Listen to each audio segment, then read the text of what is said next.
के अंदर 18वीं लोकसभा के लिए चुनाव हुए।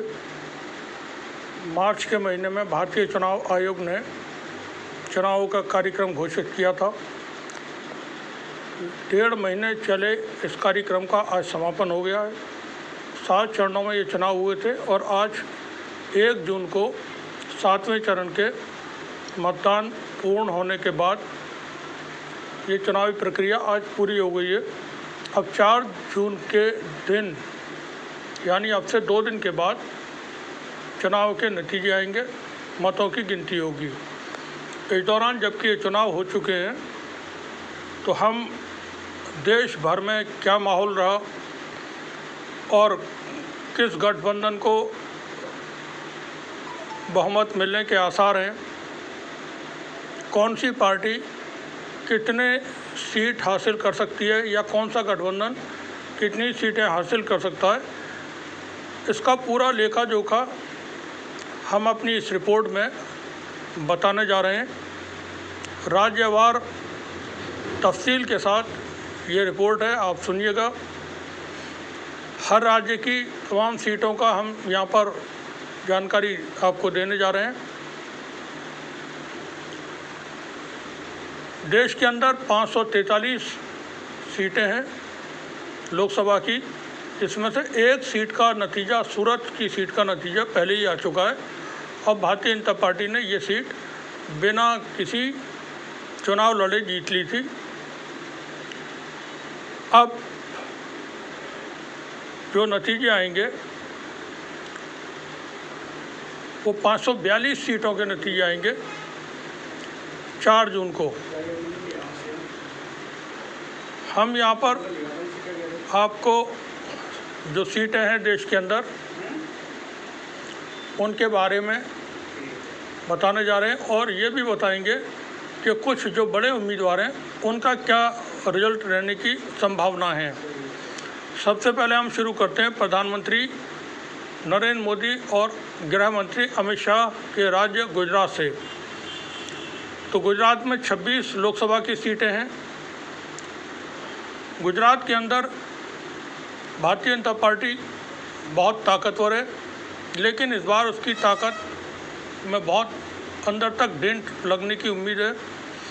और जो जानकारी है, जो हमने, हमारे टीम ने, हमारे जो साथी लोग हैं और सहयोगी लोग हैं, उनसे हमने जो जानकारी हासिल की, सर्वे कराए हैं ग्राउंड पर पहुंच करके, तो उससे ये हमने तमाम निष्कर्ष निकाले हैं। तमाम रिपोर्ट आपके सामने जो लेकर के आए हैं वो एक बहुत अच्छे तरीके से सर्वे के बाद ये पूरी रिपोर्ट आपके सामने है। गुजरात की 26 सीट में से इंडिया गठबंधन को यहाँ पर 6 सीट हासिल होने की उम्मीद है। 6 से ये बढ़ सकती हैं 2 सीट और, ऐसी भी उम्मीद है। वहीं एनडीए गठबंधन को 26 में से 20 सीटें मिलने की संभावना है। दूसरा राज्य है महाराष्ट्र। महाराष्ट्र में लोकसभा की 48 सीटें। इन 48 सीट में से इंडिया गठबंधन को 32 सीटें हमारे रिपोर्ट के मुताबिक मिलने जा रही हैं। वहीं एनडीए गठबंधन को 16 सीट यहाँ पर मिलने की उम्मीद है। जो एनसीपी, अजीत पवार की एनसीपी है और मुख्यमंत्री की शिवसेना, वो यहाँ पर महाराष्ट्र के अंदर जीत हासिल करती हुई नहीं नज़र आ रही हैं। अब आते हैं हम तीसरे राज्य पर, तेलंगाना के ऊपर। तेलंगाना में कुल लोकसभा की सीटें 17 सीटें। 17 में से इंडिया गठबंधन को 15 सीट मिलने की उम्मीद है। वहीं भारतीय जनता पार्टी को यहाँ पर बहुत भारी नुकसान है और 2 सीटें मिलती हुई नज़र आ रही हैं। आंध्र प्रदेश के अंदर 25 सीटें हैं लोकसभा की। 25 सीट में से आंध्र प्रदेश में इंडिया गठबंधन को, हमारे जो सर्वे है उसके मुताबिक 3 सीटें यहाँ पर मिलने की उम्मीद है। वहीं एनडीए गठबंधन को 22 सीटें। एनडीए गठबंधन में हमने टीडीपी, चंद्रबाबू नायडू की पार्टी, जो बीजेपी के सहयोगी हैं, और YSR उनकी सीटें भी इसमें शामिल की हैं। YSR जबकि वो अलग चुनाव लड़ रहे हैं, लेकिन हमने एक ही जगह पर इनको शामिल किया। 22 सीटें हम यहाँ NDA गठबंधन को हमारी तरफ से है आंध्र प्रदेश में। पीछे बढ़े इस वक्त हमारे साथ मौजूद हैं कुंवर जमीर अहमद, अलीगढ़ कांग्रेस पार्टी के उपाध्यक्ष हैं, बहुत सीनियर लीडर हैं कांग्रेस पार्टी के। डॉक्टर जमीर साहब, ये जो रुझान आ रहे हैं आपकी पार्टी के और आपके गठबंधन के पक्ष में, क्या कहना चाहेंगे आप? पहली प्रतिक्रिया आपकी जानना चाहेंगे हम कि इंडिया गठबंधन लीड कर रहा है और क्लीन स्वीप कर रहा है। देखिए परवेज साहब, ये रुझान कोई एक या दो दिन का नतीजा नहीं है। 2014 से जब बीजेपी सत्ता में आई थी तब से ही हम लोग संघर्ष कर रहे हैं, जनता के मुद्दों को हम लोग उठाते रहे हैं। कोई भी महंगाई का हो, बेरोजगारी का हो, बलात्कार हुआ हो, कहीं भी जनता के साथ कोई जुल्म होता है, किसी भी समाज के किसी भी धर्म के व्यक्ति के साथ जब जुल्म ज्यादती होती है तो राहुल जी, प्रियंका जी आवाज़ उठाते थे और जिस भी प्रदेश में हुआ वहाँ कार्यकर्ता निकल के आए, मेहनत की है। हमने सब सड़कों पर बहुत वक्त गुजारा है, बहुत गिरफ्तारियां दी हैं, ये उसी का नतीजा है। अब जबकि तय हो चुका है कि इंडिया गठबंधन जीत रहा है और आपकी सरकार बनने जा रही है, तो आपका प्रधानमंत्री कौन होगा? देखिए ये तो अब टाइम से पहले, थोड़ा पहले बात हो जाएगी ना, क्योंकि इंडिया गठबंधन अभी एक दल का गठबंधन नहीं है और उसमें विभिन्न दल हैं। देखिए आम आदमी पार्टी है, उसके अंदर समाजवादी पार्टी है, RJD है और शरद पवार जी की NCP पार्टी है, शिवसेना है, बहुत सारी पार्टियों का सर ये गठबंधन है और वो मिलकर के ही तय करेंगे कि नेता कौन होगा। एक सवाल और है, आपने जो कहा उसके एक सवाल और है। अब जब ये नतीजे फाइनल आ जाएंगे और प्रधानमंत्री मोदी इनकार कर देते हैं कि मैं इस्तीफा नहीं दे रहा हूं और हम सरकार बनाएंगे, ऐसी सूरत में क्या होगा? देखिए ये जो आम जन है, क्योंकि पिछली जब 2014 में चुनाव हुए तो लगा कि शायद कुछ गड़बड़ हुई है, अब 2019 में भी हुए तब भी ऐसा लगा लोगों को। तो ये आम धारणा है, आम जनता जो है, जो पॉलिटिक्स में नहीं है, नहीं जुड़े हुए हैं किसी भी संगठन, किसी पार्टी से, वो लोग भी ऐसा सोचते हैं। लेकिन मैं आपको एक चीज़ बताऊं कि ये पार्टियों का चुनाव नहीं है। 10 साल में जनता महंगाई से, गरीबी से, बेरोजगारी से बहुत बुरी तरह जूझ चुकी है, बहुत परेशान हो चुकी है। सिर्फ प्रत्याशी जो है पार्टियों के हैं और चुनाव जो लड़ रहे हैं वो जनता लड़ रही है। जनता ही इसका जवाब देगी। जनता किस तरह से? जनता ही उनको हटाएगी। क्या जनता सड़कों पर उतरेगी? क्या कोई ये मैं ये यहाँ एनआरकी टाइप का माहौल होगा? नहीं, जनता का आपने कहा जनता जवाब देगी, तो जनता किस तरह से जवाब देगी? क्या जनता सड़कों पर उतरेगी? देखिए जनता जिस तरह वोट से जवाब दे रही है वो जनता ही इसका तय करेगी। इसे पता, चुनाव आयोग में जो कुछ चीजें रही चुनाव आयोग को लेकर के, उसमें कुछ कहना चाहेंगे आप? अब तो चूंकि जो ये जो रुझान है, आज 1 तारीख के चुनाव हो चुके हैं मुकम्मल, लास्ट फेज के, 7th फेज के, और जो जानकारी है उसके मुताबिक उत्तर प्रदेश में क्लीन स्वीप होने जा रहा है। भारतीय जनता पार्टी 80 में से 1 सीट भी अगर बचा लेती है गोरखपुर की, तो वो उनके लिए बहुत बड़ा अचीवमेंट होगा। 79 सीट्स बीजेपी यहाँ पे लूज कर सकती है उत्तर प्रदेश में। इसी तरह से बिहार और महाराष्ट्र के चुनाव की जो जानकारियां हैं, आपके इंडिया गठबंधन को हम आज की तारीख में ये मान के चल रहे हैं कि 300+ सीटें आ रही हैं। देखिए उस सूरत में प्रधानमंत्री मोदी ये कहते हैं कि मैं इस्तीफा नहीं दूंगा और मैं ही प्रधानमंत्री बनूंगा, तो तब क्या होगा? कौन सी ऐसी संस्था आपको नजर आती है मुल्क के अंदर जो आकर के देश के संविधान को बचाएगी? परवेज साहब, ऐसा कभी हुआ नहीं है। जो आउटगोइंग स्पेकुलेशन, आई एम जैसे स्पेकुलेशन, अगर ऐसा होता है तो क्या होगा फिर? देखिए जो भी आउटगोइंग PM होता है, मान लीजिए उसकी पार्टी हार जाती है तो वो अपना इस्तीफा देता है। ये पाकिस्तान नहीं है सर। आप ये समझते हैं कि मोदी एंड शाह कंपनी जो पिछले 10 सालों में जो इन्होंने किया है, नोटबंदी का मामला हो या GST का मामला हो या ये इलेक्टोरल बॉन्ड का घोटाला है या अडानी अंबानी, इन लोगों को जो प्रॉफिट्स पहुंचाए हैं, तो वो तमाम चीज़ों से के रहते हुए जो मोदी साहब ने कहा था कि मैं झोला उठा करके चल दूंगा, तो झोला तो वो पाप की गठरी हो गया। अब वो इतना वजनदार, इतना भारी है कि उसको नहीं उठा सकते हैं। और वो कहते हैं कि मैं इस्तीफा नहीं दूंगा, तब क्या करेंगे, तब क्या होगा? देखिए, मैं आपको बताऊं, जब कोई सरकार होती है, जब कोई पार्टी होती है, तो कुछ फैसले उनके ऐसे होते हैं जिनको जनता उनको पसंद करती है। यह एक वर्ग विशेष है कि उनको वो उसको पसंद करता है। कुछ फैसले ऐसे होते हैं कि कुछ लोग उनको पसंद नहीं करते। जैसे पिछली बार भारतीय जनता पार्टी को 33% वोट मिला, 67% उनके अपोज में गया। मेरी सर बात हो जाती है डिफरेंट पार्टीज को। तो अब उन्होंने जो भी फैसले किए नोटबंदी के किए, नोटबंदी का फैसला वो गलत था, लोगों को गलत लगा। या उसमें कोविड में जो हुआ है ना, वो गाड़ियां बंद कर दी, एकदम सब बंद कर दिया गया, लोग परेशान हुए, पैदल चले, वो भी गलत फैसला था। तो बहुत सारे सर उन्होंने गलत फैसले हुए। उसके बाद फिर वो चुनकर आए, फिर उन्होंने ये एक नया घोटाला निकल कर आ गया। जनता ने चुनाव लड़ा है। प्रत्याशी मैं आपको फिर कह रहा हूँ पार्टियों के हैं केवल, और चुनाव जनता ने ही लड़ा है। जनता के पास बिल्कुल नहीं कहा गया उनको, ना उनके पास कहा कि आप हमें वोट दिए। जनता ने मैं इस शहर में अलीगढ़ में बता रहा हूँ कि जनता ने कहा आप यहाँ बताइए, आप अपना उधर मेहनत करो, हम आपके ही हैं। एक तरफा वोटिंग हुई है, आपने जैसे देखा है यहाँ पर। तो जनता ही फैसला करेगी कैसे हटाना है, क्या करना है।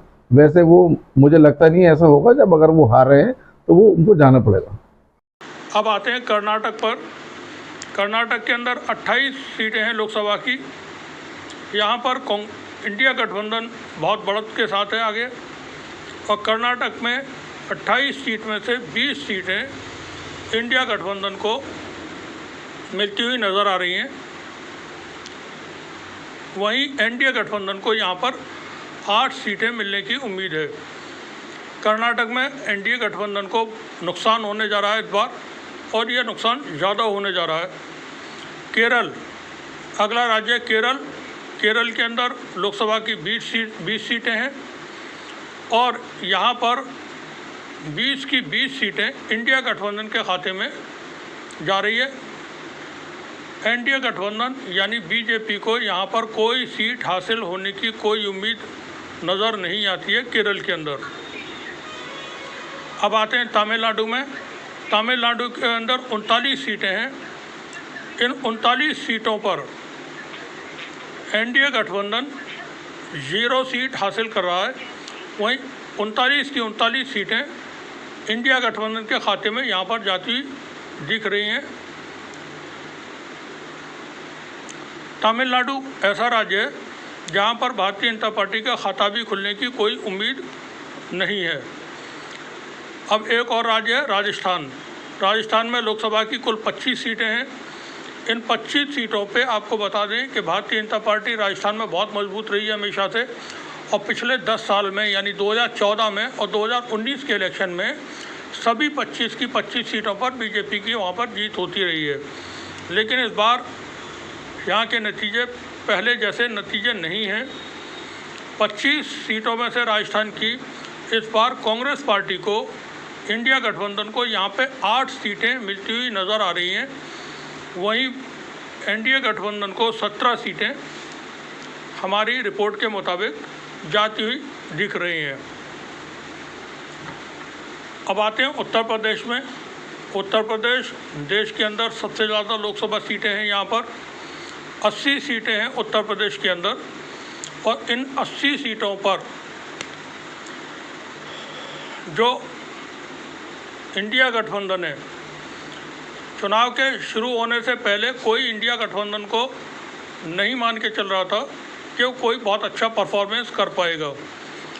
लेकिन जो जानकारियां हैं, जो सर्वे रिपोर्ट्स हैं, जो एक्सपर्ट्स की राय है, उसके बाद जो चीज़ें सामने आ रही हैं, इंडिया गठबंधन उत्तर प्रदेश में बहुत बड़ी कामयाबी हासिल करने जा रहा है।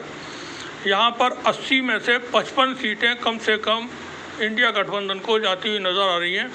वहीं एनडीए गठबंधन को 25 सीटों पर सब्र करना होगा। उत्तर प्रदेश के बाद आते हैं हम दिल्ली के ऊपर। देश की राजधानी है दिल्ली, और दिल्ली के अंदर 7 सीटें हैं। पिछले चुनाव में भारतीय जनता पार्टी के पास ये 7 सीटें थी। इस बार काफ़ी बदलाव यहाँ पर होता हुआ नज़र आ रहा है। हम थोड़ा सा लिबरल होते हुए यहाँ पर एनडीए को 4 सीटें दे रहे हैं।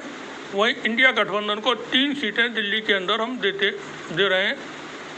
जो जानकारियाँ और जो चीज़ें सामने आ रही हैं उस रिपोर्ट की बिना पर। दिल्ली के पड़ोस में दूसरा राज्य हरियाणा। हरियाणा राज्य में 10 सीटें हैं लोकसभा की और यहाँ पर बीजेपी को भारी नुकसान होने जा रहा है। 10 में से 8 सीटें हरियाणा के अंदर इंडिया गठबंधन जीतने की तरफ नज़र आता है। वहीं एनडीए गठबंधन को सिर्फ 2 सीटें मिलती हुई दिखाई दे रही हैं। हरियाणा के बाद हम बात करते हैं पंजाब की। पंजाब में 13 लोकसभा की सीटें हैं। पंजाब के अंदर भी वैसे जो जानकारियां हैं उसके मुताबिक बीजेपी का यहाँ पर खाता खुलता हुआ नज़र नहीं आ रहा है। वहीं अकाली दल को भी यहाँ पर कोई सीट नहीं मिल पा रही है। मगर हम फिर भी पंजाब की 13 सीट में से 12 सीटें इंडिया गठबंधन के खाते में जाती हुई नज़र आ रही हैं और 1 सीट भारतीय जनता पार्टी या एनडीए गठबंधन को यहाँ पर हम दे रहे हैं। मुल्क में 7 फेज का इलेक्शन कंप्लीट हो चुका है और जो जानकारियां हैं चुनाव को लेकर के वो हम आपको वक्त वक्त पर बताते रहें। और अब जो जानकारियां वो ये है कि इंडिया गठबंधन सत्ता में बहुत बड़ी जीत हासिल करने जा रहा है। 350 सीटों से पार इंडिया गठबंधन हमारी जानकारी के मुताबिक जो हमने सर्वे कराए हैं मुल्क भर की 543 सीटों पर वो हासिल होने जा रही है इंडिया गठबंधन को। एनडीए गठबंधन बहुत पीछे है और भारतीय जनता पार्टी वो भी बहुत पीछे है। तो कोई गुंजाइश ऐसी नज़र नहीं आती है हमारे सर्वे के मुताबिक कि एनडीए गठबंधन या भारतीय जनता पार्टी सत्ता में आ सकें। 200 सीटें भी पार नहीं कर पा रहे हैं एनडीए गठबंधन। मॉइशर हमारे साथ एक बहुत ही energetic young leader Congress party के योद्धा जिनको कहना चाहिए, जो कांग्रेस पार्टी ने राहुल गांधी ने बनाए हैं अपने वक्त में, वो मौजूद है। और वो मॉइशर साहब के बारे में बता दें कि वो कांग्रेस पार्टी के जो आईटी सेल है उसके प्रेसिडेंट हैं। बहुत ही एनर्जेटिक हैं, बड़ा काम किया इन्होंने अलीगढ़ की सीट पर। और अलीगढ़ सीट की आप जीतने जा रहे हैं, मॉइशर साहब क्या कहेंगे आप? देखिए, अलीगढ़ की सीट अलीगढ़ की जनता जीतने जा रही है। जो 10 साल यहाँ हमारे सांसद रहे उन्होंने अलीगढ़ की आवाम के लिए कोई काम नहीं किया। जिन्होंने जनता ने उन्हें बड़े भरोसे के साथ जिताया था, अब वही अलीगढ़ की आवाम उन्हें हरा रही है और इंडिया गठबंधन के प्रत्याशी को। आपको ये उम्मीद थी कि अलीगढ़ की सीट भारतीय जनता पार्टी के 2 बार सांसद यहाँ मौजूद हैं, सारे एमएलए बीजेपी के मौजूद हैं, जिला पंचायत अध्यक्ष बीजेपी के हैं, मेयर बीजेपी के हैं। इस सूरत में अलीगढ़ की सीट आप जीत सकते थे, क्या आपको इस बात का कोई किसी तरह का भरोसा था? देखिए, चाहे सांसद हो, चाहे मेयर हो, चाहे जिला पंचायत अध्यक्ष हो या 7 विधानसभा पर उनके विधायक हो, उनको बनाने वाली जनता है। उन सबको एमएलए एमपी मेयर जनता ने बनाया है। इसी तरीके से इंडिया गठबंधन के प्रत्याशी को भी जनता ही विजयी बनाकर पार्लियामेंट भेजेगी। क्या कोई खास वजह आप बता सकते हैं कि चौधरी विजेंद्र सिंह, जो हमारे अभी तक जो जानकारियां हैं जो हमने सर्वे कराया है उसके मुताबिक चौधरी विजेंद्र सिंह अलीगढ़ में कम से कम 1 लाख वोटों की से जो जीत हासिल करने जा रहे हैं, तो क्या ऐसा करिश्मा है चौधरी विजेंद्र सिंह के साथ कि वो 1 लाख वोटों से जीतने जा रहे हैं? कुछ आप बताएं लोगों को। चौधरी विजेंद्र सिंह अलीगढ़ जिले के एक जाना पहचाना चेहरा है। 4 बार विधायक रहे क्लास से, 1 बार कांग्रेस से एमपी भी रहे हैं और अलीगढ़ की आवाम उनको जिताने जा रही है। अलीगढ़ का बेरोजगार युवा जिताने जा रहा है। अलीगढ़ की जो परेशान जनता है उनको वो 1 लाख, मेरा ख्याल और है कि वो 1 लाख से भी ज़्यादा वोटों से विजयी होकर दिल्ली जाएंगे। पंजाब के बाद आते हैं उत्तराखंड पर। उत्तराखंड में लोकसभा की 5 सीटें। पिछली बार के चुनाव में ये 5 सीटें भारतीय जनता पार्टी यानी एनडीए गठबंधन के पास थी। इस बार यहाँ के नतीजे चौंकाने वाले हैं और 2 सीटें इंडिया गठबंधन को यहाँ पर जाती हुई नज़र आ रही हैं, जबकि 3 सीटों पर भारतीय जनता पार्टी कामयाबी हासिल करती हुई दिखाई दे रही है उत्तराखंड के अंदर। उत्तराखंड के बाद हम आते हैं जम्मू कश्मीर के ऊपर। जम्मू कश्मीर में कुल सीटें हैं लोकसभा की, लद्दाख भी इसमें शामिल करते हुए हम चल रहे हैं। 6 सीटें कुल सीटें, 6 में से 5 सीट इंडिया गठबंधन को यहाँ पर जाती हुई नज़र आ रही हैं और 1 सीट पर एनडीए गठबंधन जीतता हुआ दिखाई दे रहा है। जम्मू कश्मीर के बाद एक बड़ा राज्य है बिहार। बिहार के अंदर 40 सीटें हैं लोकसभा की। इन 40 सीटों पर यह बहुत ही अहम राज्य है, ख़ास तौर से भारतीय जनता पार्टी एनडीए गठबंधन के लिए, क्योंकि पिछली बार 40 में से 39 सीटों पर एनडीए गठबंधन ने जीत हासिल की थी, मगर इस बार के नतीजे बिल्कुल उलट हैं। 40 सीटों में इंडिया गठबंधन कम से कम 25 सीटों पर जीत हासिल करता हुआ नज़र आ रहा है बिहार के अंदर। वहीं एनडीए गठबंधन को 15 सीटें मिलने की उम्मीद की जा सकती है। ये सीटें एनडीए गठबंधन की यहाँ पर और घट सकती हैं, तकरीबन 5 सीटें कम हो सकती हैं बिहार के अंदर। अगला राज्य है हिमाचल प्रदेश। हिमाचल प्रदेश छोटा राज्य है, यहाँ पर लोकसभा की कुल 4 सीटें। इन 4 सीट में से इंडिया गठबंधन को 2 सीटें और 2 सीटें एनडीए गठबंधन को यहाँ पर जाती हुई नज़र आ रही हैं। हिमाचल प्रदेश के बाद आते हैं मध्य प्रदेश पर। मध्य प्रदेश भारतीय जनता पार्टी और आरएसएस का गढ़ रहा है। ये आरएसएस का एक कहना चाहिए कारखाने जैसा है। प्रयोगशाला और जितनी भी शालाएं होती हैं वो आरएसएस की मध्य प्रदेश के अंदर मौजूद हैं। बहुत मजबूत है भारतीय जनता पार्टी यहाँ पर, मगर इस बार के चुनाव भारतीय जनता पार्टी के लिए मध्य प्रदेश में अच्छे नतीजे लेकर के नहीं आ रहे हैं। यहाँ पर कांग्रेस पार्टी इंडिया गठबंधन की तरफ से चुनाव में है। कम से कम 29 सीटों में से 16 ऐसी सीटें हैं जिस पर कांग्रेस पार्टी चुनाव में बहुत बेहतर स्थिति में है। 8 सीटों पर कांग्रेस पार्टी क्लियर यहाँ पर जीतती हुई नज़र आ रही है, वहीं 8 सीटों पर कांटे की टक्कर में है। तो हम मध्य प्रदेश के अंदर इंडिया गठबंधन को 8 सीटें दे रहे हैं और एनडीए गठबंधन को 21 सीटें दे रहे हैं। यहाँ पर इंडिया गठबंधन की सीटें बढ़ सकती हैं, 8 से भी ज़्यादा हो सकती हैं। ये 13-14 तक हो सकती हैं जो फाइनल नतीजे आएंगे उसमें, मगर फिर भी हमने यहाँ पर 8 सीटें इंडिया गठबंधन को दी हैं। मध्य प्रदेश के बाद आते हैं वेस्ट बंगाल के ऊपर। ये वेस्ट बंगाल बहुत ही ये भी इम्पोर्टेंट एक राज्य है। यहाँ पर लोकसभा की कुल 42 सीटें हैं और 42 सीटों में यहाँ पर इंडिया गठबंधन बहुत भारी बहुमत हासिल करने जा रहा है। 35 सीटों पर इंडिया गठबंधन यहाँ पर जीतता हुआ नज़र आ रहा है। वहीं भारतीय जनता पार्टी 7 सीटों पर जीत हासिल कर सकती है बंगाल के अंदर, वेस्ट बंगाल के अंदर। वेस्ट बंगाल के बाद आते हैं उड़ीसा पर।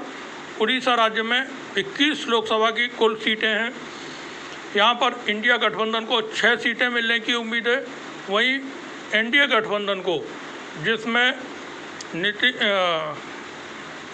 जो उड़ीसा में अभी सत्ताधारी पार्टी है नवीन पटनायक की, हम उसके भी मेंबर्स को शामिल करते हुए ये आपको बता रहे हैं एनडीए गठबंधन को यहाँ पर 15 सीटें मिलने की उम्मीद है उड़ीसा के अंदर। छत्तीसगढ़ के अंदर कुल 11 सीटें, 11 में से 3 सीटें इंडिया गठबंधन को जाती हुई नज़र आ रही हैं। वहीं 8 सीटों पर एनडीए गठबंधन जीतता हुआ दिखाई दे रहा है।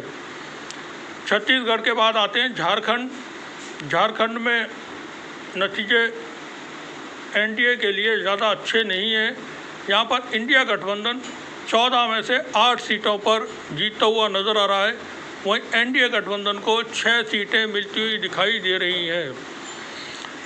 हमारे साथ एक बार फिर से जुड़ चुके हैं अलीगढ़ शहर से कांग्रेस पार्टी के वरिष्ठ नेता डॉक्टर कंवर जमीर अहमद। हमारा सवाल डॉक्टर कंवर जमीर अहमद साहब से है, ये जो चुनाव के जो रुझान आ रहे हैं और इंडिया गठबंधन बहुत बड़ी लीड इस वक्त लिए हुए है, जो अभी एक जो जानकारियां हैं जो हमने सर्वे कराए हैं पूरे मुल्क भर की 543 सीटों पर, तो इंडिया गठबंधन तकरीबन 350 सीट हासिल करने जा रहा है। तो भारतीय जनता पार्टी का जो ये बयान था कि 400 पार, वो तो पूरी तरह से नाकाम हो गया और आप 400 पार के आसपास आप जाते हुए दिख रहे हैं। क्या कहना चाहेंगे? देखिए, वो तो एक कॉरपोरेट जगत के कहने पर या उनको खुश करने के लिए कैसे भी करके वो एक नारा दिया गया था। जिस तरह 15 लाख करोड़ ने वादा किया था, उन्होंने एक नारा दिया था। होता है ना, जब दो लोग रिंग में जाते हैं लड़ने के लिए, फाइट करते हैं, बॉक्सिंग भी कर रहे हैं या फ्री स्टाइल फाइटिंग हो रही है, तो एक वो बोलता है, क्या कहते हैं, नहीं ठीक है मैं इसको हरा दूंगा, मैं यूँ कर दूंगा, ऐसा कर दूंगा। वो एक मनोवैज्ञानिक दबाव बढ़ाने के लिए दूसरी पार्टी, तो वो सब था, वो खोखला नारा था, वो बहुत पहले ही फेस में खत्म हो गया था। डॉक्टर कुंवर जमीर अहमद का कहना है कि भारतीय जनता पार्टी का 400 पार का नारा एक खोखला दावा था और एक नैरेटिव कायम करने के लिए था। अब ये बिल्कुल तय है कि भारतीय जनता पार्टी और एनडीए गठबंधन सत्ता में नहीं आ रहा है, बहुत दूर दूर तक उनकी कोई गुंजाइश नहीं है और इंडिया गठबंधन 300 प्लस नहीं बल्कि 400 के आसपास पहुंच रहे हैं। तो जो भारतीय जनता पार्टी ने या मोदी और शाह की कंपनी ने जो नारा दिया था 400 पार का, तो वो 400 पार का नारा पार करते हुए इंडिया गठबंधन नजर आ रहा है। उत्तर प्रदेश की 80 सीट में से भारतीय जनता पार्टी 79 सीट्स पर लूज करती नजर आ रही है इस वक्त। ये बहुत बड़ी खबर है, ब्रेक की जाए 79 सीट्स पर इंडिया गठबंधन जीत का हासिल कर सकता है। उत्तर प्रदेश में से एक गोरखपुर की ऐसी सीट है जो बचा सकते हैं और प्रधानमंत्री मोदी बनारस से 2 से लेकर के 3 लाख वोटों के बीच में ये हारने जा रहे हैं, जो जानकारियां हासिल हो रही हैं। शुक्रिया आप सभी का, बने रहिए और देखते रहिए टीचिंग न्यूज़। अगला राज्य है आसाम। आसाम के अंदर 14 सीटें हैं लोकसभा की। इन 14 सीटों में इंडिया गठबंधन कम से कम 6 सीटें यहाँ पर जीत रहा है। तो हम इंडिया गठबंधन को यहाँ पर 6 सीटें दे रहे हैं फ़िलहाल। ये संख्या बढ़ के 10 तक हो सकती है, मगर हमने 6 सीटें यहाँ पर आसाम के अंदर इंडिया गठबंधन को दी हैं। वहीं एनडीए गठबंधन को 8 सीटें मिलने की उम्मीद है। आसाम के बाद आते हैं गोवा में। गोवा में लोकसभा की कुल 2 सीटें, छोटा राज्य है। 2 सीटों में 1 सीट इंडिया गठबंधन के खाते में यहाँ जाती हुई नज़र आ रही है और 1 सीट एनडीए गठबंधन को मिलती हुई दिखाई दे रही है। अब आ जाते हैं नॉर्थ ईस्ट के कुछ राज्यों पर। अरुणाचल प्रदेश में 2 सीटें, दोनों की दोनों सीट इंडिया गठबंधन को जाती हुई नज़र आ रही हैं और एनडीए गठबंधन को यहाँ पर कोई सीट नहीं मिल रही है। हमारे साथ एक बार फिर से जुड़ चुके हैं मुदस्सिर, कांग्रेस आईटी सेल के अध्यक्ष हैं, महानगर अध्यक्ष, बहुत ही यंग हैं और बहुत ही शानदार लीडर हैं। अब जबकि ये पूरी तरह से तय हो चुका है कि इंडिया गठबंधन सत्ता में आ रहा है, आपको क्या महसूस होता है? आप लोगों से अपने एहसास। देखिए, पिछले 10 सालों में जिस तरीके की महंगाई की मार इस देश की जनता पर दी गई है, किसानों को वादा किया गया था कि किसानों की आय दुगनी होगी, हवाई चप्पल पहनने वाला हवाई जहाज में सफ़र करेगा, ऐसा कुछ नहीं हुआ है। खोखले वादे निकले। सिर्फ भाजपा की सरकार ने, नरेंद्र मोदी सरकार ने कॉरपोरेट जगत को खुश करने के लिए काम किए हैं। उन्हीं के कर्जे माफ़ हुए हैं, उन्हीं को पैसा दिया गया है। हिंदुस्तान की आवाम को, महिलाओं को, बेरोजगार युवाओं को, किसानों को कुछ नहीं मिला है। आप कितने खुश हैं ये जान करके कि इंडिया गठबंधन, जो आपका अपना गठबंधन है, वो सरकार में आने जा रहा है और भारतीय जनता पार्टी, नरेंद्र मोदी की सरकार यहाँ पर नहीं आ रही है सत्ता में? आपको कैसा महसूस होता है? सर, हमें बहुत खुशी है इस बात की कि राहुल गांधी ने इस देश के अंदर जो इतनी मेहनत की है, 2 यात्राएं निकाली हैं इस देश के अंदर, जो उनसे आम जनमानस जुड़ा है, चाहे वो मजदूर हो, किसान हो, महिलाएं हो, वो इस देश को खुशहाल और तरक्की के लिए देखना चाहते हैं। आगे आपकी तरफ से प्रधानमंत्री आप किसको चाहेंगे? देखिए, इंडिया गठबंधन के अंदर सबसे बड़ा दल जो है वो भारतीय राष्ट्रीय कांग्रेस है और मैं एक कांग्रेसी होने के नाते मैं चाहूँगा कि राहुल जी प्रधानमंत्री बने। अच्छा, जो चीज़ें रही हैं पिछले वक्त में, जो भारतीय जनता पार्टी के साथ मामला जोड़े रहे हैं, कुछ भ्रष्टाचार के भी मामला आते हैं, बड़े भ्रष्टाचार के मामला आते हैं। ऐसे जो दुनिया में इतने बड़े भ्रष्टाचार नहीं हुए, तो क्या हम ये उम्मीद रखें कि उस पर कार्रवाई इंडिया गठबंधन की सरकार करेगी? बिल्कुल सर, बिल्कुल कार्रवाई होगी। अडानी अंबानी के खिलाफ या और जो करप्ट लोग हैं, जीएसटी के वक्त में घोटाले हुए या नोटबंदी के वक्त में काला धन को सफेद किया गया, क्या उनको लेकर के कार्रवाई इंडिया गठबंधन की अब ये सरकार करेगी? बिल्कुल, इंडिया गठबंधन जो गरीबों की, किसानों की गाड़ी कमाई लेकर बैठे हैं ये लोग, चाहे वो अडानी हो, अंबानी हो, इनसे एक एक पाई वसूलने का काम सरकार करेगी। और जैसा कि राहुल जी ने वादा किया है, 8,500 खटाखट महिलाओं के अकाउंट में। आपने ये बड़े अच्छे पॉइंट याद दिलाया, 8,500 वाला। क्या ये एक अहम जो जीत का जो कारण है, जो आप इतनी बड़ी जीत हासिल कर रहे हैं, इंडिया गठबंधन इतनी बड़ी जीत हासिल कर रहा है, जो हमारे आंकड़ों के हिसाब से नजर आ रही है, इसका कोई रोल रहा है जो लोगों को गारंटी दी गई कि 1 लाख रुपए हर साल एक महिला के खाते में आएंगे। इसका इम्पैक्ट हुआ कुछ सोसाइटी में? बिल्कुल सर, इसका ही इम्पैक्ट है कि इंडिया गठबंधन और कांग्रेस पार्टी इतने बड़े मार्जिन से हिंदुस्तान में सरकार बनाने जा रहे हैं। सरकार बनने के बाद, अब जब सरकार बनेगी 1-2 दिन के अंदर आपको न्योता मिल जाना चाहिए राष्ट्रपति महोदय की तरफ से। निजी तौर पर बिल्कुल एक पर्सनल सवाल है, आप किस तरह की खुशी महसूस कर रहे हैं, जरा बताएं लोगों को। जी सर, बिल्कुल एक नौजवान होने के नाते मुझे बहुत खुशी है कि इस देश को एक ऐसा प्रधानमंत्री मिलेगा जो नौजवानों के बारे में सोचता है, किसानों के बारे में सोचता है, और इस देश में जो एक नफरत की हवा चल रही है उसको ख़त्म करने के लिए सोचता है। जब हिंदू और मुसलमान दोनों एक साथ मिलकर इस मुल्क के लिए काम करेंगे, जब ये मुल्क तरक्की की राह पर आगे बढ़ेगा। मोर्शेद साहब हमारे साथ मौजूद थे, कांग्रेस पार्टी के IT सेल के प्रेसिडेंट हैं, अभी अपने इजहार कर रहे थे अपने ख्यालात। मुल्क को ज़रूरत है मोहब्बत की, जो अभी मोर्शेद साहब ने कहा, ये बहुत अहम है। आप सब लोग एक साथ रहिए, खुश रहिए और मोहब्बत के साथ रहिए। कोई किसी तरह का नो डिस्क्रिमिनेशन, हिंदू, मुस्लिम और Christian, no, we all are Indians, remember we all are Indians. Morshed साहब के कहने का यही कोई मतलब है।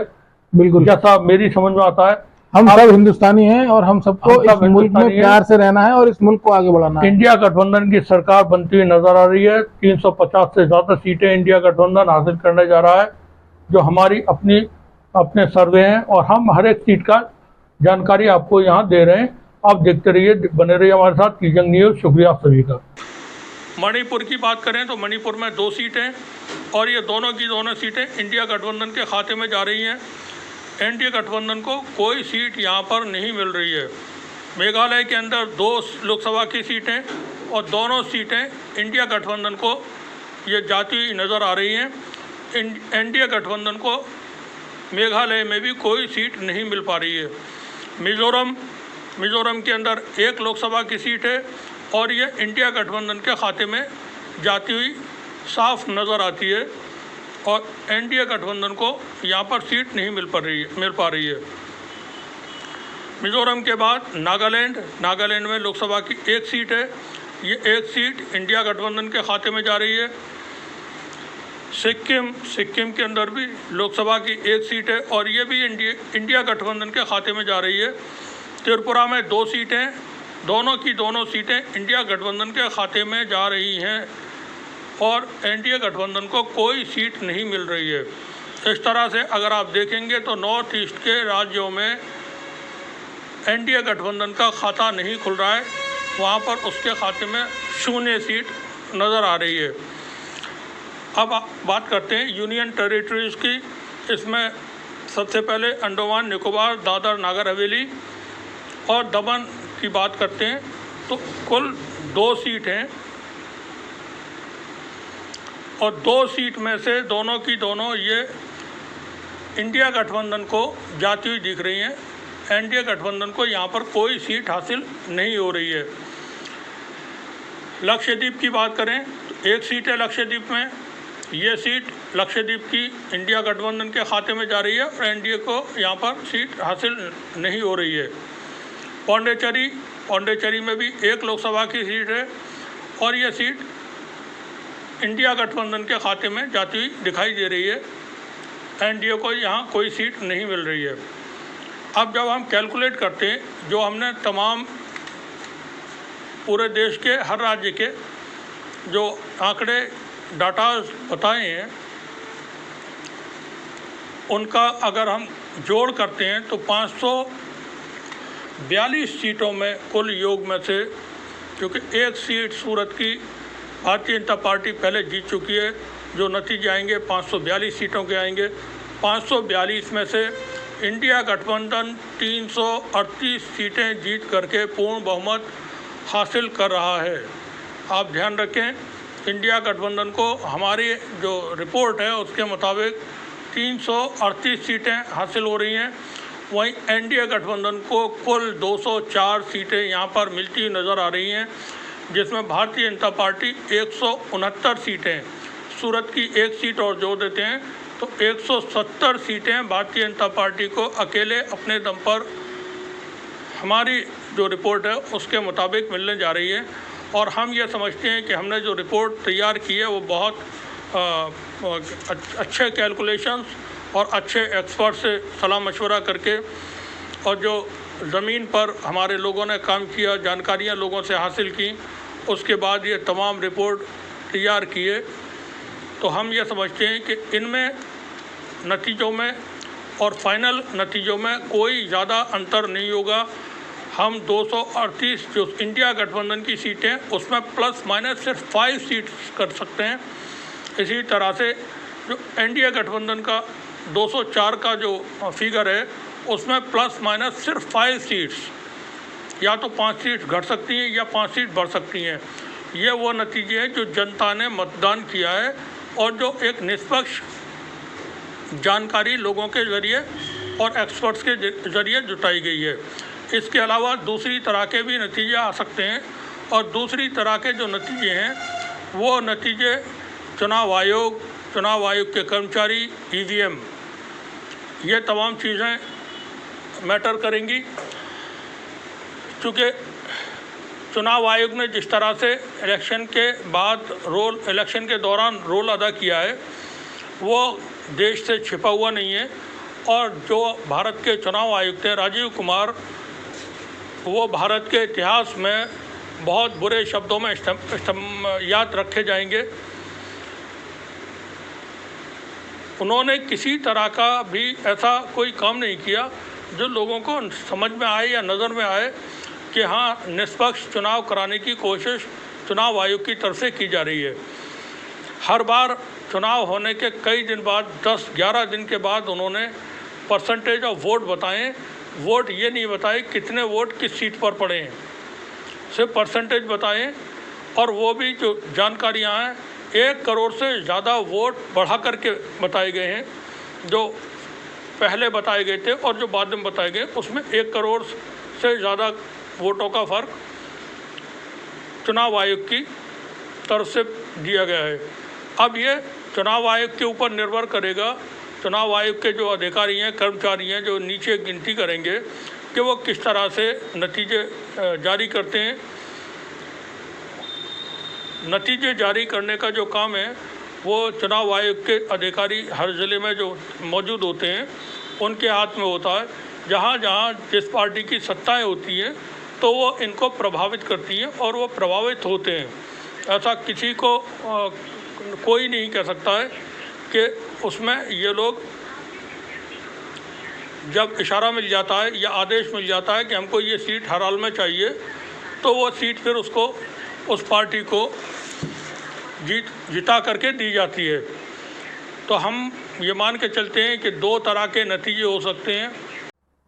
कुंवर जमीर अहमद हमारे साथ एक बार फिर जुड़ चुके हैं। डॉक्टर साहब, इंडिया गठबंधन बहुत बड़ी विक्ट्री की तरफ बढ़ता हुआ नजर आ रहा है, आपको कैसी खुशी महसूस हो रही है इस वक्त? थोड़ा सा ये बताएं लोगों को, जो आपके अंदर जो एहसास इस वक्त पैदा हो रहे हो। क्योंकि देखिए, नतीजे फाइनल तो आएंगे 4 तारीख को, लेकिन जो ये रुझान है, जो हमने सर्वे कराए हैं और जो अदर मीडिया में भी सर्वे हुए हैं, जो लोगों की राय है, मीडिया के जो इंडिपेंडेंट मीडिया है देश का, जो आरएसएस का मीडिया नहीं है, मोदी का मीडिया नहीं है, गोदी का मीडिया नहीं है, तो उसके मुताबिक जो हमारी अपनी सर्वे रिपोर्ट है उसके मुताबिक इंडिया गठबंधन जीत रहा है। बड़ी जीत आपको हासिल हो रही है, आपको कैसी खुशी महसूस होती है? देखिए परवेज साहब, बताइए। मैं आपको बताऊं, कांग्रेस पार्टी की इससे पहले भी सरकारें आती रही हैं जी, और इस देश में सबसे ज़्यादा कांग्रेस ने ही राज किया है, सबसे ज़्यादा टाइम तक। लेकिन ये जो 10 साल जो थे ना, ये 10 साल 2014 से लेकर 2024 तक जो हम लोगों ने संघर्ष किया, छोटी से छोटी चीज़ के लिए जनता की छोटी से छोटी आवाज़, छोटे से छोटे इशू पर हम लोगों ने आवाज़ उठाई अपने शहर में, कभी लखनऊ, कभी दिल्ली, कभी आगरा, जगह जगह हम लोगों ने संघर्ष किया। कभी हमारे प्रियंका जी के साथ चल रहे हैं, कभी राहुल जी के साथ चल रहे हैं, कभी खुद जा रहे हैं। तो राहुल जी की जब हम यात्रा में चल रहे थे दिल्ली में, और उसके बाद राहुल जी को ईडी में दफ्तर बुलाया गया था, तब हम लोग वहाँ धरना प्रदर्शन करने गए। तब हमें वहाँ अरेस्ट कर लिया गया, 3-4 बार रात भर हमें वहाँ उसमें थानों में बंद रखा गया, है ना। तो मुझे यार वो फील आता था, मुझे ऐसा लगता था कि शायद मैं देश की आज़ादी के लिए जंग कर रहा हूँ। मुझे एक अंदर से फील आता था। ये ऐसा नहीं है कि अंग्रेज़ों ने हुकूमत कर ली हो या हमें इतना ज़्यादा सताया जा रहा है अंग्रेज़ों की तरह, लेकिन मुझे ये अंदर से फील आता था कि मैं जैसे आज़ादी के लिए देश की जंग कर रहा हूँ। और मुझे ऐसा लगता है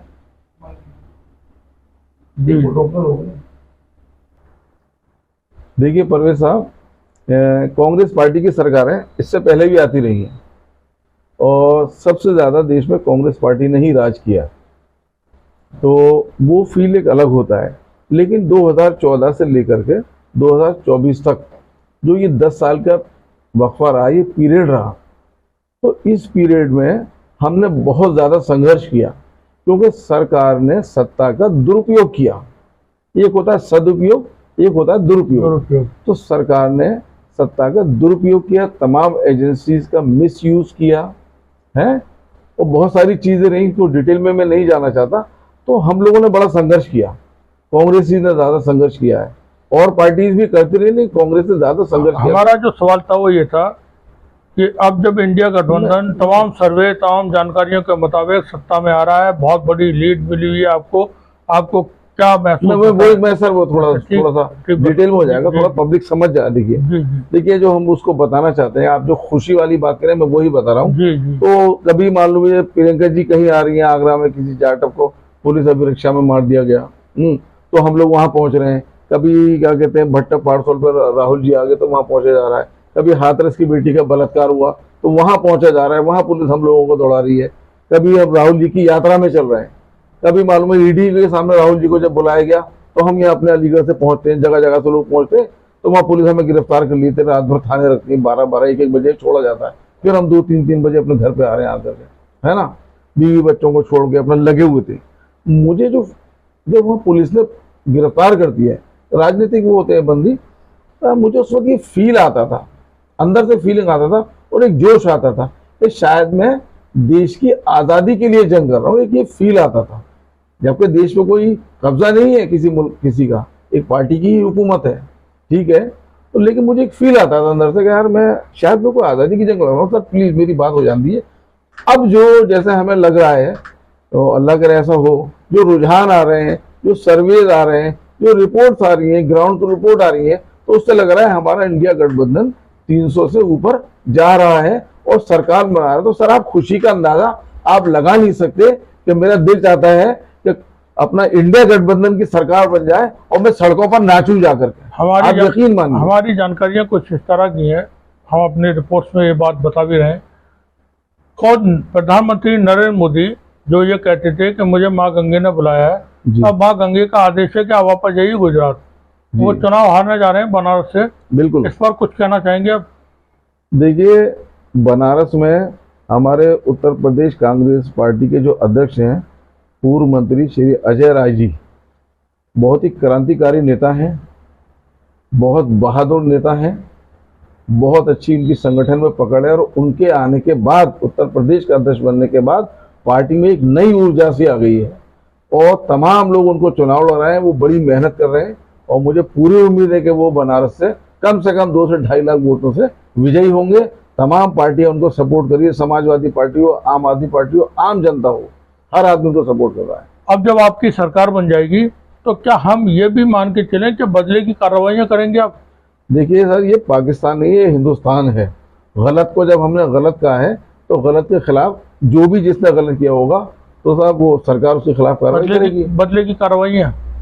बदले की कार्रवाई नहीं, ये हिंदुस्तान में ये कभी नहीं हुआ कि साहब बदले के तौर पर अगर ऐसा किया जाता तो शुरू से कांग्रेस पार्टी की सरकार रही तो कांग्रेस यही इस तरह की एश्योरेंस हम ये चाहते हैं कि बदले नहीं लिए जाएंगे। नहीं, जो मोदी का शासन इसको हम पसंद नहीं करेंगे, भले हम कांग्रेस पार्टी पीएम मोदी का जो 10 साल का शासन ये रहा है वो एक तरह से बदले पूरा करने वाला रहा, तो कहीं ऐसा तो नहीं है कि जो आपकी सरकार बनेगी वो भी बदले सर। ये जो है कांग्रेस पार्टी बहुत ही सभ्य लोगों की पार्टी है, बेहद पढ़े लिखे लोग कांग्रेस पार्टी के अंदर हैं।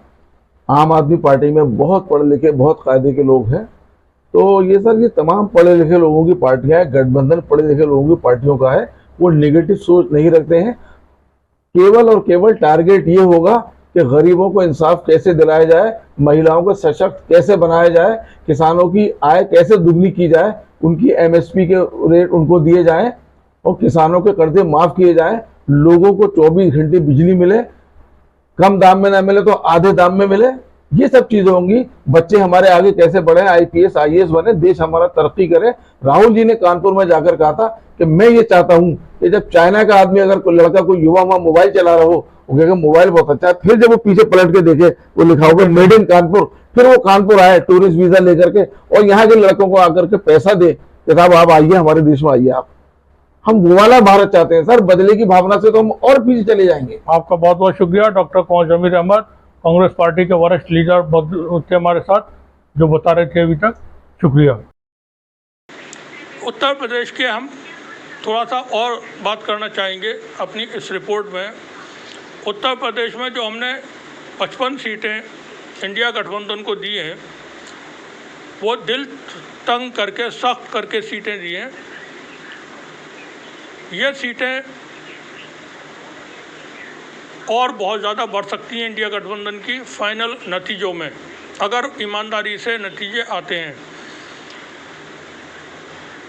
एक सीट उत्तर प्रदेश में मिल सकती है। अखिलेश यादव ने भी कहा कि एक सीट इनको मिल सकती है। वो शायद बनारस की सीट की तरफ इशारा कर रहे थे, लेकिन हम आपको बता दें एक सीट भारतीय जनता पार्टी को मिल सकती है 80 में से, वो है गोरखपुर। बनारस में प्रधानमंत्री मोदी कई लाख वोटों से अपना चुनाव हारने जा रहे हैं।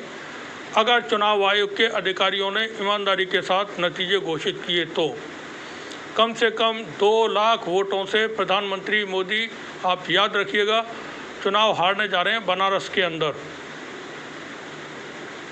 उत्तर प्रदेश में भारतीय जनता पार्टी बहुत ही पुअर पोजीशन में है इस वक्त। अब तो जबकि चुनाव हो चुके हैं, सिर्फ नतीजे आना बाकी हैं।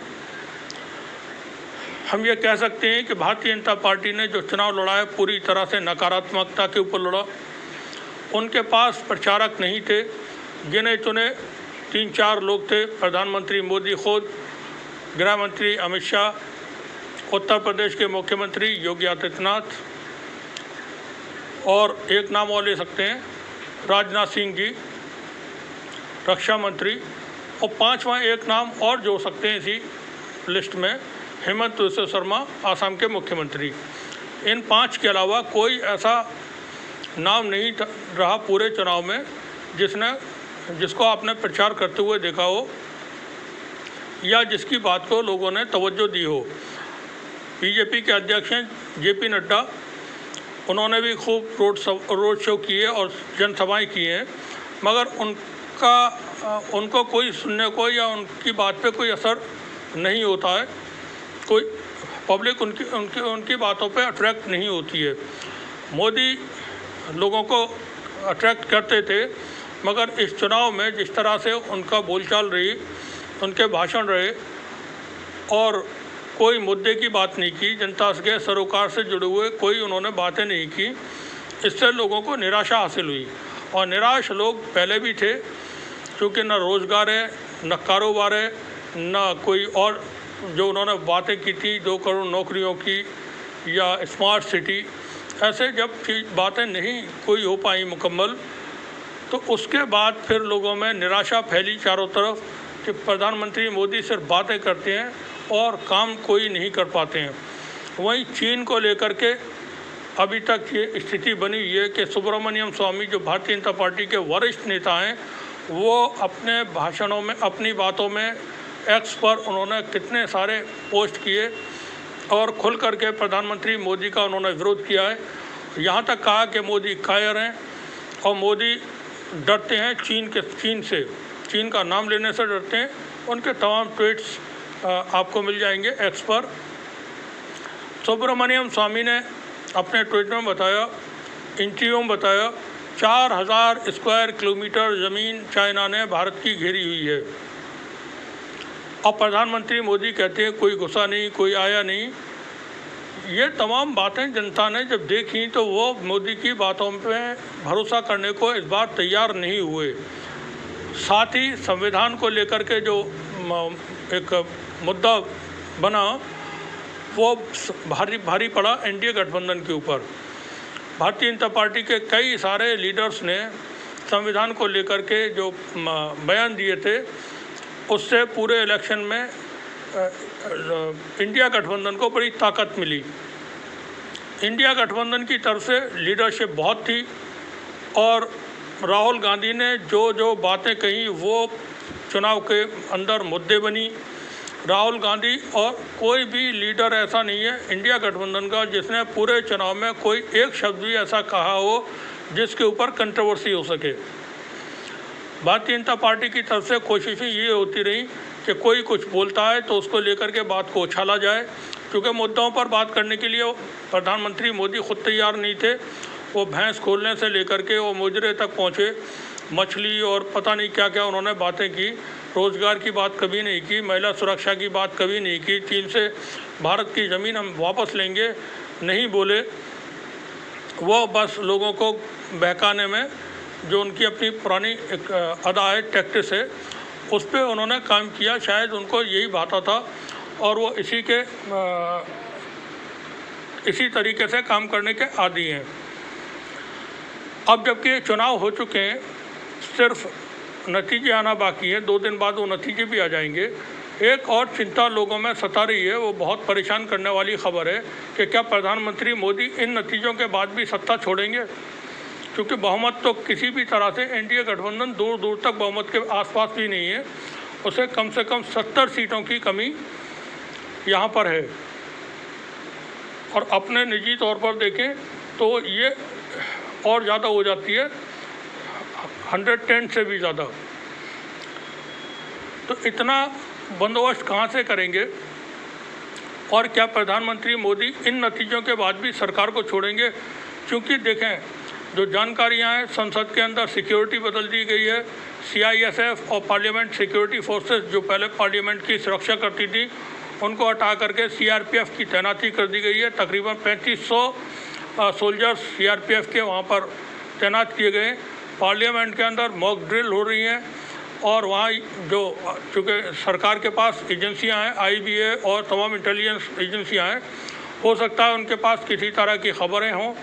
अगर चुनाव आयोग की तरफ से चुनाव के नतीजों में छेड़छाड़ की जाती है, मैनिपुलेशन होता है और चुनाव को प्रभावित करने की कोशिश होती है, तो शायद कुछ इस तरह की खबरें सरकार को पहुंचाई गई हों एजेंसीज की तरफ से कि जनता सड़कों पर उतर सकती है और वो भारी प्रतिशोध या विरोध कर सकती है।